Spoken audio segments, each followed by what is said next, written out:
Hi friends, this is Varada Sharma. Welcome to my channel. I have a very quick video showing couple tips how you can get more out of your digital stamps using Microsoft PowerPoint.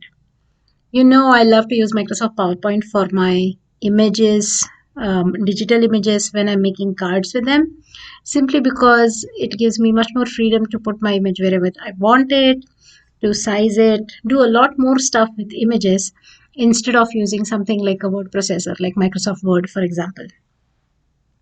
I don't have to be restricted with the paragraph or putting the images inline, etc., etc. So I prefer Microsoft PowerPoint. I have done 5 ways to use Microsoft PowerPoint for digital stamps, something like that, a video which is much more elaborate and shows all the things I do when I plan my cards with digital stamps. I'll link to that video. I highly recommend it. I have several people on Instagram tell me that it has saved them a ton of time. So yes, I absolutely encourage you to check it out and let me know how you like it. For sure, I love to hear that. Okay, very important thing about the techniques that I'm going to show you today. It's actually 1.5 technique, not something very fancy, but if you know it, you can actually play it to your advantage. The important thing about these is that you can do them only with the desktop version of Microsoft PowerPoint, ideally on Windows machine. I haven't tried it with the desktop version on Mac, but you're welcome to try and maybe it's available. But it's not available with the web version of Microsoft PowerPoint. So that is something to keep in mind. However, these techniques are really helpful because more often than not, we have access to Microsoft PowerPoint rather than any fancy editing tools like Photoshop or Illustrator, for example. Right? So it's easier to do it here, and this is what we're going to do.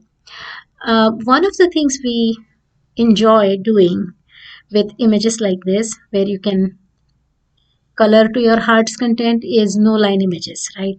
Take watercolors and or even alcohol colors, but don't show the lines in the image itself and just create much more realistic looking art.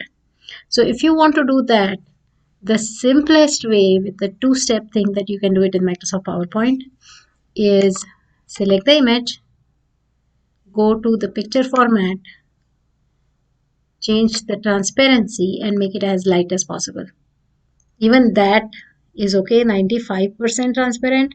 I can barely see the lines, but I'm pretty sure that when you print it on the paper, you might be able to see it better. I personally prefer around 90%. This is 80, but I prefer 90%, and that's what I do. You see this image. So what I do is go with 95, but then right click and format picture. This opens it here. Then you go to this little picture or that mountain in the sun icon, and then reduce it to 90%. So, and this prints beautifully. I actually also cut it using my brother's scan and cut. I was surprised that the scanner was able to scan this properly and cut around it properly, even if it is that much lighter than what it is supposed to be. So transparency will be your best friend if you are a fan of no line coloring and if you want to do no line coloring with digital images. The simplest way to do it, go to transparency, change it. You can go up or down. I prefer 90%. You're welcome to use even more or less, your preference. Okay, so that's tip number 1. I used it in one of my recent cards. I am not a very good colorer yet. So I didn't do a very good job of no line coloring. I can totally see lots of areas of improvement for me, but the printing itself was fantastic. I had no problem hiding the lines with watercolor because they were printed that light. And as I said, my brother's scan and cut also cut it beautifully, so I had no issues there either.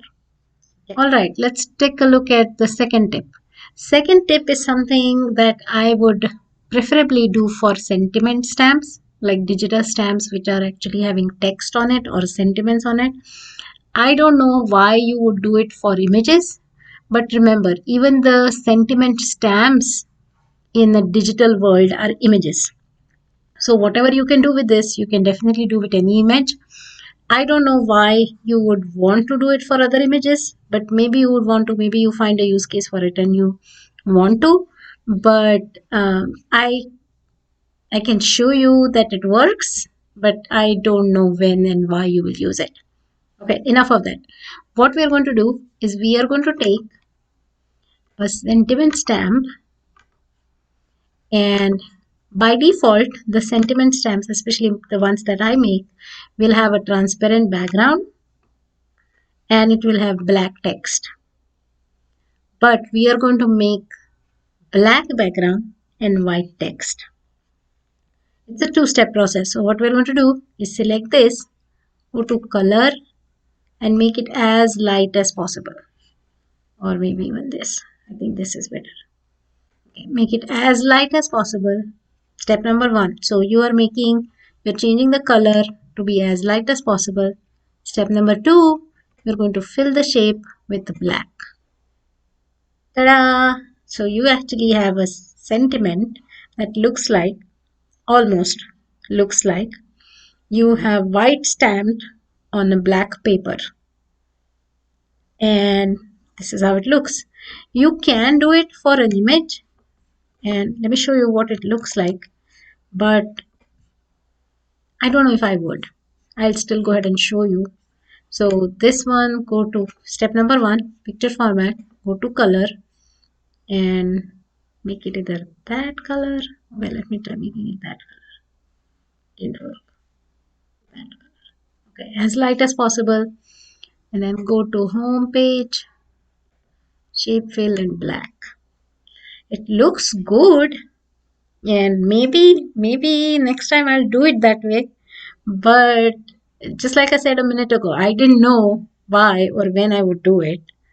But that's how it looks. You can actually flip the colors, and keep this in mind. I am showing you with the black color mainly because I have a black and white printer at home.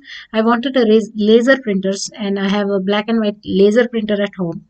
However, the technique that I showed, whatever PowerPoint can do, you are welcome to do it with any other color. If you have a color inkjet printer or color printer, then by all means, you can make the background whatever you want. You can even change and make it custom colors. I think that will look fantastic. So yeah, you can try it out and then flip the coloring and use it that way. That's another option. So I think those are the 2 tips I had for you today. I hope you enjoyed them and I hope you will give them a try. And I'll keep chatting with you about more and more tips for digital stamps or otherwise. And I'll see you in the next video. Thank you so much. Thanks for dropping by. Oh, before I forget, please subscribe and like this channel. I am really wanting to reach at least 100 people on this channel so that I can give it a name instead of a number in the URL. Thank you so much for your support. Thanks. You have a great day. Bye-bye.